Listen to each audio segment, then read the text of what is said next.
बताया जा रहा है प्रेजेंट परफेक्ट टेंस। कौन सा टेंस?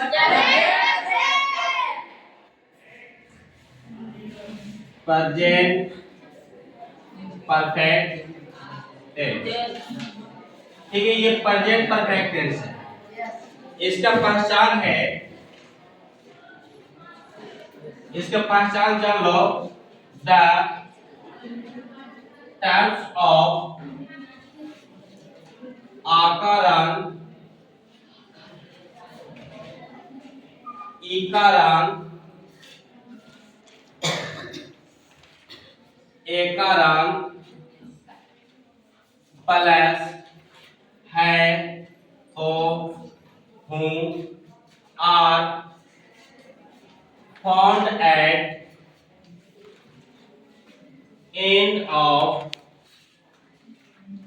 Hindi and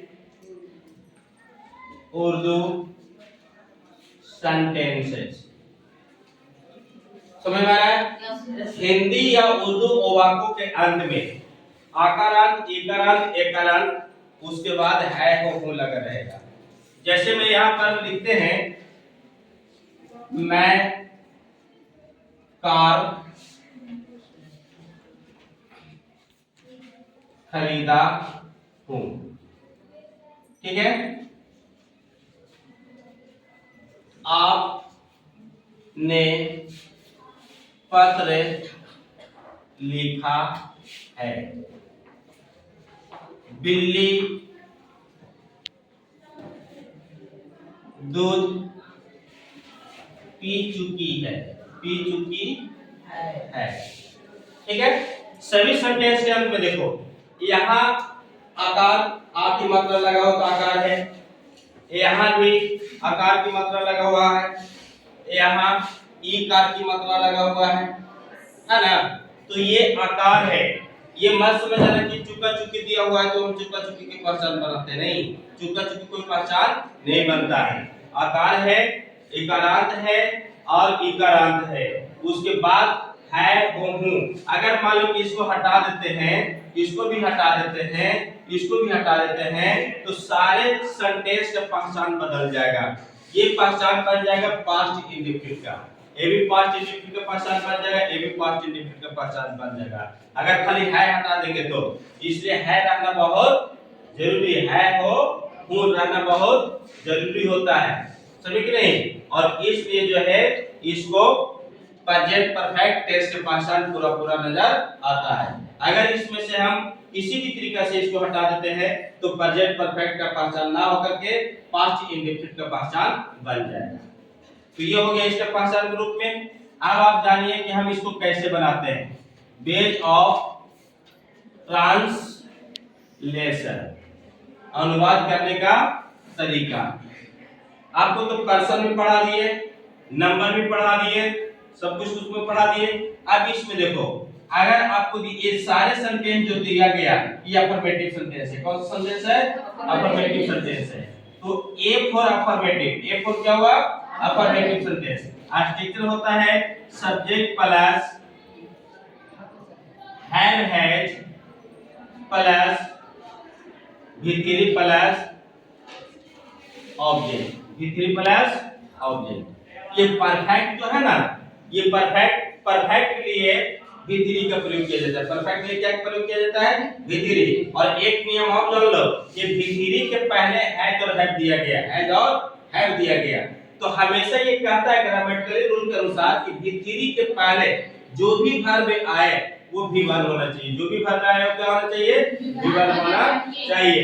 तो उसके लिए हमें यहाँ पर ये V1 के रूप में दिया गया, और इसको जो हमने हैज बना दिया ये V5 के रूप में बन गया। इसलिए बन गया कि ये जो सब्जेक्ट देंगे वो सब्जेक्ट के अनुसार थर्ड पर्सन के सिंगल नंबर जो है ही, शी, इट ने उसी के साथ से हैज लगेगा, बाकी के साथ में हैव रहेगा। जैसे यहाँ पर देखो, आई है, बी है, दे है, यू है, इनके साथ में क्या लगाएंगे? है। और ही हो गया, शी है, इट है और नेम है, इनके साथ में क्या लगाएंगे? हैज लगेगा। ठीक है, और जो प्लूरल सब्जेक्ट रहेगा, प्लूरल सब्जेक्ट जो रहेंगे उनके साथ में हम क्या लगा देंगे, हैव लगा देंगे, उनके साथ में हैव लग जाएगा। तो यहाँ पर हैव लगाने का मतलब ये आई के साथ हैव लग जाएगा, यू के साथ लग जाएगा और बिल्ली के साथ क्या लग जाएगा, हैव लग जाएगा, लगेगा ना। तो अगर हम इसको ट्रांसलेशन बनाते हैं तो क्या बनेगा, सब्जेक्ट क्या है आई, आई के साथ क्या लगेगा, पगला गए हो तुम लोग, एंड का प्रयोग इसमें दे रहे हैं कि एंड बोल दिया तुम लोग, आई के साथ क्या लगाएंगे, यहाँ हैव लगेगा। उसके बाद भीतरी का प्रयोग करेंगे। खरीदना का तीसरा रूप होता है bought, BOUGHT, I have bought, क्या खरीदा गया, कार खरीदा गया, a car, I have bought a car. फिर है आपने पत्र लिखा है, तो सब्जेक्ट क्या बनेगा, यू, सब्जेक्ट क्या बनेगा, यू, सब्जेक्ट क्या बनेगा, यू बनेगा। यू के साथ क्या लगा देना है, हैव लगेगा, क्या लगा देना है, यू हैड। क्या लिखने की बात हो रही है, पत्र। तो यहाँ पर लिखने के तीसरा रूप रिटन होता है, तीसरा रूप क्या होता है, रिटन। क्या लिखा गया, लेटर, क्या बन गया, you have written a letter, ठीक है। तीसरा है बिल्ली दूध पी चुकी थी, तो क्या बनेगा, the cat, cat third person है तो क्या लगाएंगे, हैज लगाएंगे, द कैट हैज। पीना ड्रिंक होता है, ड्रिंक का तीसरा रूप होता है ड्रंक, DRUNK, ड्रंक मिल्क, क्या पी गया, दूध। तो इस तरह से हम बना देंगे, कोई दिक्कत, नो सर।